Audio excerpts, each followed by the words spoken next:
Hello and welcome to In Design With, a podcast series by Identity focused on architecture, interiors, and design from the Middle East to the world. I'm your host Anisha, and in today's episode, we are here with Ahmed Bukhash.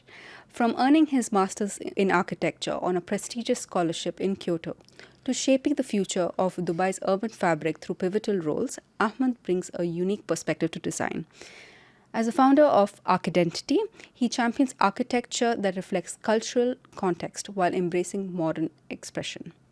Recently, Ahmad has been part of the Pillars of Arish architecture symposium at this year's Osaka Expo and is one of 9 judges selected by the Bureau International des Expositions to pick the best pavilions at the expo. Welcome to the show, Ahmad. Thank you for hosting me. We're so happy to have you here. Let me first start with, you have a very close relationship with the country of Japan. Can you tell me a little bit about how that started? Well, it all started when I was studying in the US. So I did my bachelor's of architecture there. And while I was studying there, I met a couple of students that were from Japan.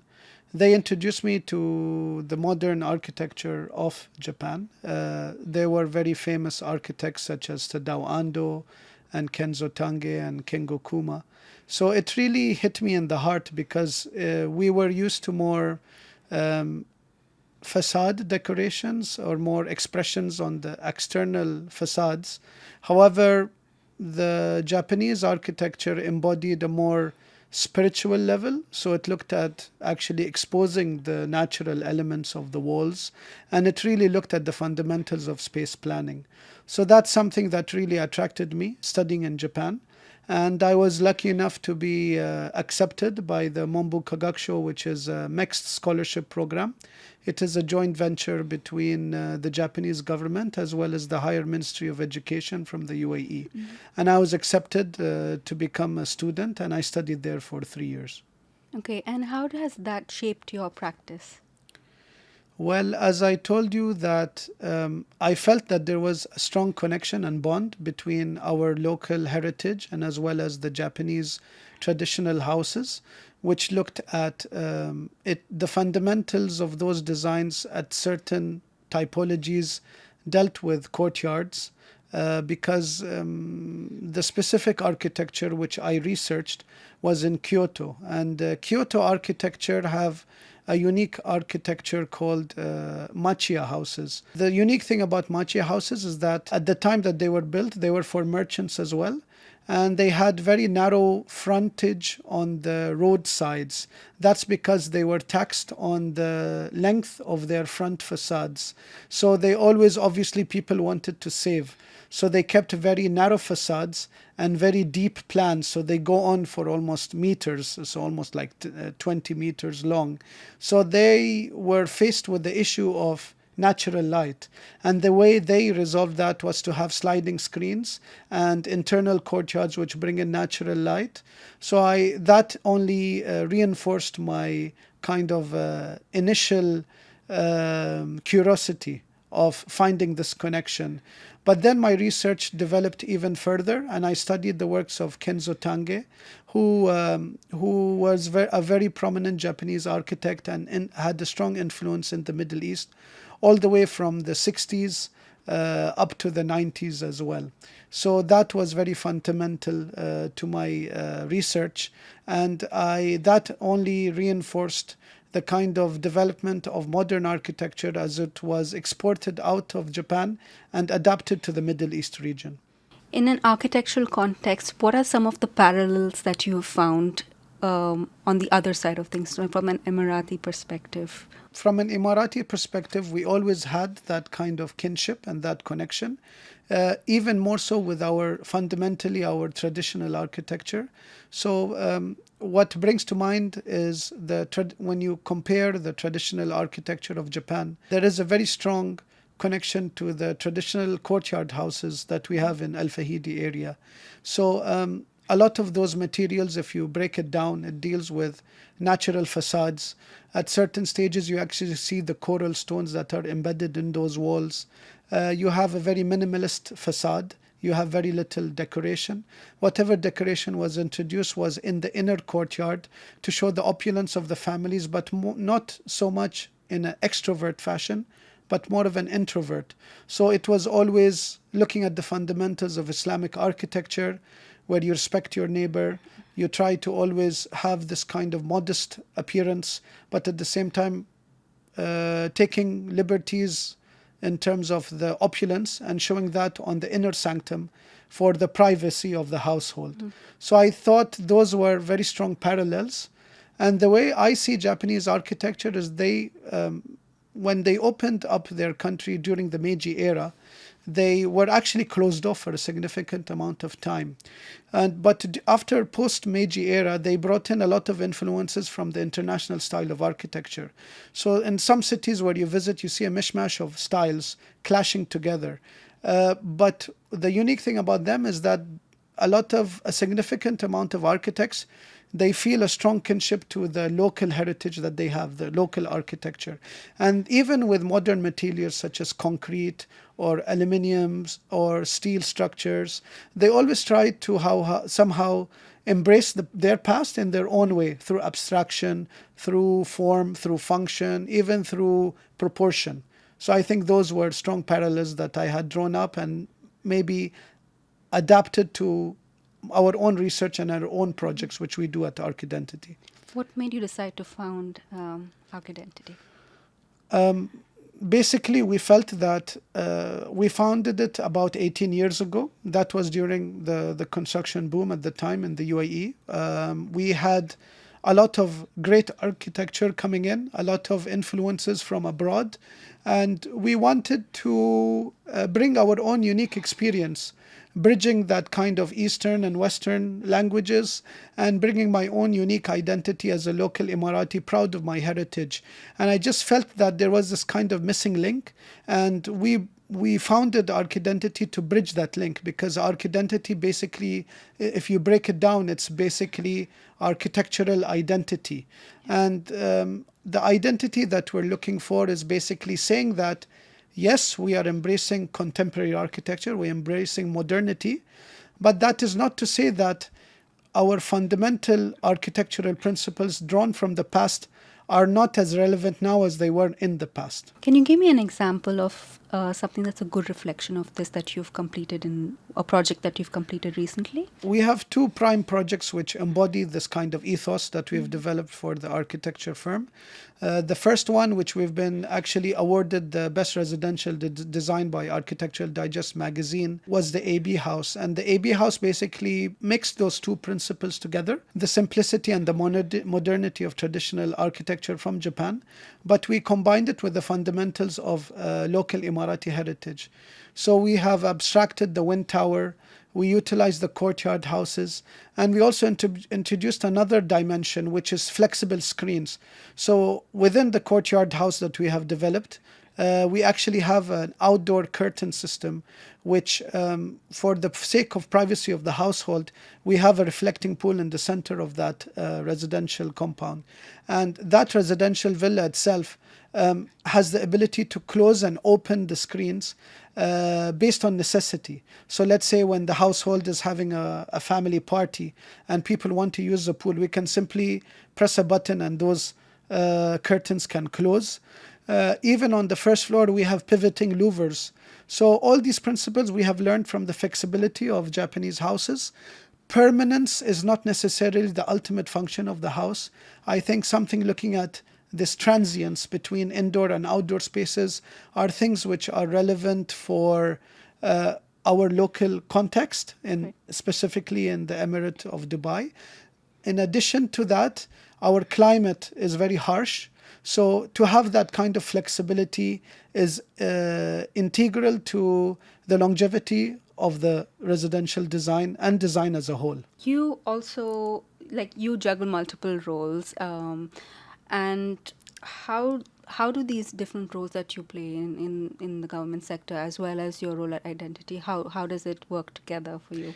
Well, essentially, the way that we combine those roles together is based on a single fundamental principle, which is everything has to be people-centric. It has to reflect the requirements of the people.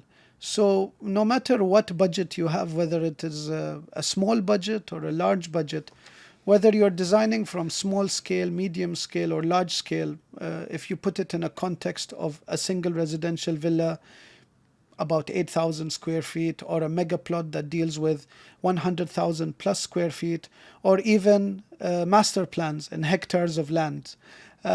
These fundamental principles is essential to make sure that the residents living there feel comfort. That comfort is described in a temperature between, let's say, 23 degrees of a comfort level all the way up to, let's say, 28 degrees. That is something tolerable. It may not be the most comfortable. You'll still sweat, obviously, but it is a comfort level. And that can only be achieved by having a strong, fundamentally well-grounded design principle, whether it is looking at arcades, shading plazas, in between spaces, narrow sikkas that open up to larger spaces. And I see a lot of that reflected even in the Dubai Expo 2020 site, because it really looked at how you can master plan but putting the human in the center. And you see that in a lot of a significant amount of areas within the Dubai Expo 2020 site. And that also leads me to our second design, which was, of course, the Good Place Pavilion, or the Expo Live Pavilion. And now we're happy to know that it has actually been redeveloped to become the Dubai Expo Museum. And the basic principle of that was not only to look at the pavilion as an experience that only occurs when people enter the pavilion, but even when they're waiting for many long hours under the heat and the line, we created almost this tent structure that creates a naturally shaded arcade. It embraces the northwesterly winds. So it created this natural breeze, and it actually significantly reduced the amount of discomfort for the people waiting in line. Right. And not only that, we also added the exhibits to the internal facade of the tent structure that we created, so that as people are waiting, they also have the ability to kind of exhibit or to experience the exhibition pieces as they're waiting in line, even before they enter the pavilion. How does it feel to be the only Emirati architect to design a pavilion at the expo? Well, I mean, to be totally honest, local architects have had roles within the expo. However, we had the privilege to have designed a complete one, and that gave us an added sense of privilege, and that we're not only representing ourselves, we're entirely representing the whole Emirati community, to show that we have a very rich culture that is adaptable to a modern context, and has the ability to showcase that new hybrid language to a global audience. So we're very pleased to have done a well-respected project that has been has acquired acclaim both locally and globally. What was the process? Did you have a bid process, or was it commissioned to your firm? Well, we were literally commissioned with that project because we were lucky enough to be at the right place at the right time, and they were looking for, of course, a prominent local creative Emirati architect, and we were privileged enough to be commissioned to develop this pavilion. And not to say that our journey in that was any less easier than others. In fact, I think we were under significant pressure by the organizers, not only to develop a pavilion which is competitive, but something truly unique and pioneering. And we felt even enormous pressure as Emiratis. And the whole journey of developing that pavilion was a story to tell in itself. So, but we were very happy to have hit the nail on the head, and we really brought in the whole narrative together with the architectural vocabulary, and they were very strongly synchronous to the whole theme of Expo. When you finished the project and when you first experienced people going through the space and experience, what was that feeling like? What did that translate? What were some of your learnings from that experience? We were again. It was a dream come true to be built, to have a pavilion being built in Expo, to be put alongside world-renowned architects, and to see your name and to see your brand and to see the pavilion showcased and well received by the audience. That in itself is a gift. So the lessons learned was, always don't feel restrained, always dream big. Do not be afraid to take risks. Trust in yourself and your abilities, and always have a little surprise up your sleeve to kind of surprise the audience and the organizers at the same time. All right. What was that element of surprise? Well, normally as an architect, you always have a set list of requirements and deliverables. So we actually went out of our comfort zone, and we actually had the surprise physical model built showcasing the pavilion, which was totally not in the list of requirements. So I think that was actually the key for us to convince the organizers that this was the it design. And we were happy enough to give them that satisfaction that the design was now ready for implementation on site. Wow, amazing. Speaking of expos, recently you were part of the Pillars of Arish Architecture Symposium in collaboration with Dubai Culture and a couple of other entities as well. Could you tell us a little bit about that 2-day symposium and what happened and what were the learnings and the experience there? We were a collective, a creative collective, comprised of architects, researchers, even academics, all of which talked about modernism, contemporary architecture in the UAE that's actually based on strong past precedents. We showcased, all of us, part of our experience studying in Japan, conducting our research in Japan, showcasing our own individual projects and our own journeys in terms of how Japan reinforced that. And we actually had a Japanese architect presenting who actually had worked for a significant amount of time in Dubai. His name was Takashi Maruyama. And he also looked at it from a reverse perspective. A Japanese architect practicing in Dubai, but at the same time learning from the local heritage. So I thought it was a beautiful experience where we showcased our projects, and ultimately we all described our ethos for our firms. Our ethos was built on learning from past precedents, using Japanese architecture almost as a filter to take out, maybe you would say, things which are heavily burdening the traditional architecture of our heritage, meaning a lot of motifs and decorative elements. So in modern architecture, it's extremely simple, minimalist. So each journey led to a different result, but our unique perspective was we showcased that abstraction, maintaining balance, maintaining symbolisms are essential to bring an integrated whole together.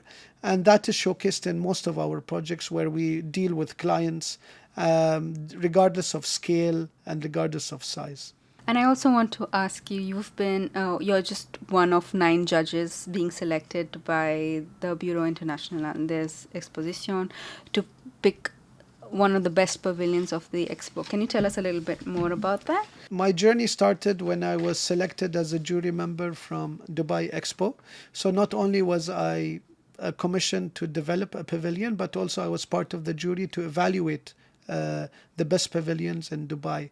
And I think the juries really appreciated my perspective as an architect, with a global, of course, perspective, studying in the States, and specifically, especially for Osaka, because my masters were there. I'd studied 1 year of language. I did 2 years of my research, specifically based on Japanese the Japanese modern movement of architecture and how it was adapted to the Middle Eastern region. And I believe that they really appreciated that background.